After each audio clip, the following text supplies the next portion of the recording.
क्यों किया श्री कृष्ण ने एकलव्य का वध। एकलव्य के पिता हिरण्यधनु श्रृंगवेरपुर के कुशल शक्तिशाली निषाद राजा थे, जिनके राज्य के सभी प्रजा सुखद तरीके से रहते थे। हिरण्यधनु बेहद शक्तिशाली राजा था। यही कारण था कि श्रृंगवेरपुर की सीमा मगध, मथुरा और हस्तिनापुर जैसे राज्य की सीमा तक फैला था। एकलव्य अपने पिता की तरह ही बचपन से जंगली जानवर व अपने राज्य के लोगों के प्रति दया भाव रखते थे, और यही कारण था कि वह सर्वश्रेष्ठ धनुर्धर योद्धा बनना चाहते थे, ताकि उनकी सीमा में कोई शत्रु आक्रमण करने की कभी न सोचे और वे अंत में सर्वश्रेष्ठ योद्धा बने भी। एकलव्य को महाभारत के मुख्य पात्रों में से एक माना जाता है। मान्यताओं के अनुसार ये हिरण्यधनु नामक एक निषाद का पुत्र था, और जिस कारण गुरु द्रोणाचार्य ने उसे धनुर्विद्या देने से मना कर दिया था। माना जाता है कि इसके बाद एकलव्य ने अपने हाथों से द्रोणाचार्य की एक प्रतिमा बनाई और उसे ही अपना गुरु मानकर उसके सामने धनुर्विद्या का अभ्यास करने लगा और धीरे धीरे धनुर्विद्या में निपुण हो गया। इस कथा में जानेंगे महाभारत के इस अद्भुत पात्र के बारे में कि आखिर किस कारण भगवान कृष्ण ने इसका वध किया।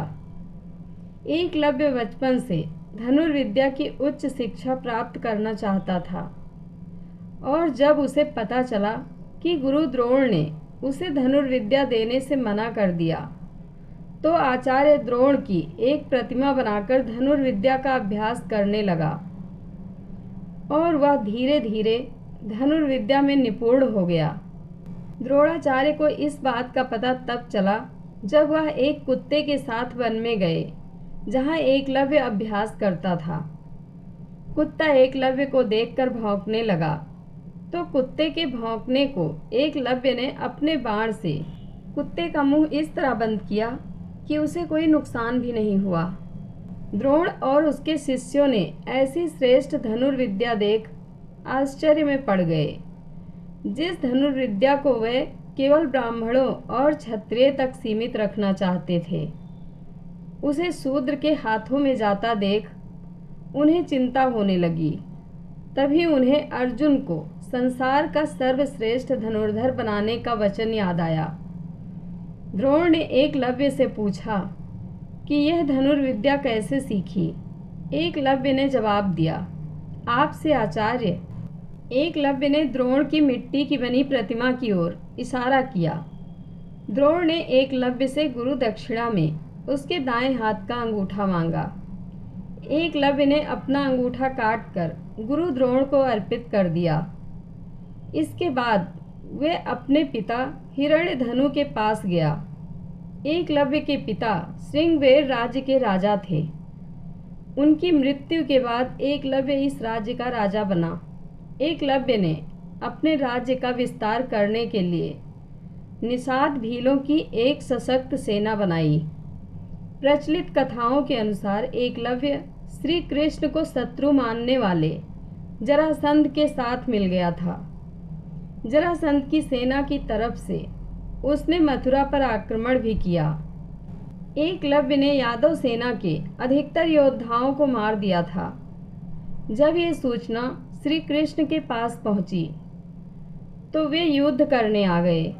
श्री कृष्ण जानते थे अगर एकलव्य को नहीं मारा तो महाभारत युद्ध में वह कौरवों की ओर से लड़ेगा, जिससे पांडवों की परेशानियां बढ़ सकती हैं।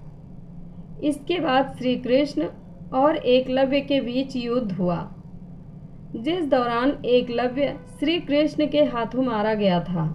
एकलव्य की मृत्यु पर एक और तथ्य महाभारत के अर्जुन कृष्ण संवाद में मिलता है कि श्री कृष्ण ने पांडवों की विजय में रुकावट खड़ा करने की आशंका में एकलव्य को छल से मारा था, क्योंकि उस समय एकलव्य जरासंध के पक्ष में थे और निश्चय था कि वह महाभारत के भीषण युद्ध में कौरवों की ओर से लड़ते।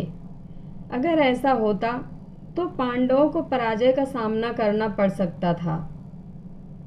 एकलव्य के वध के बाद उसका पुत्र केतुमान राजा बना था। महाभारत युद्ध में केतुमान कौरवों की सेना की ओर से पांडवों से लड़ा था और भीम के हाथों मारा गया था। जय श्री कृष्ण। कथा अच्छी लगे तो कमेंट बॉक्स में अपनी राय ज़रूर दें। धन्यवाद।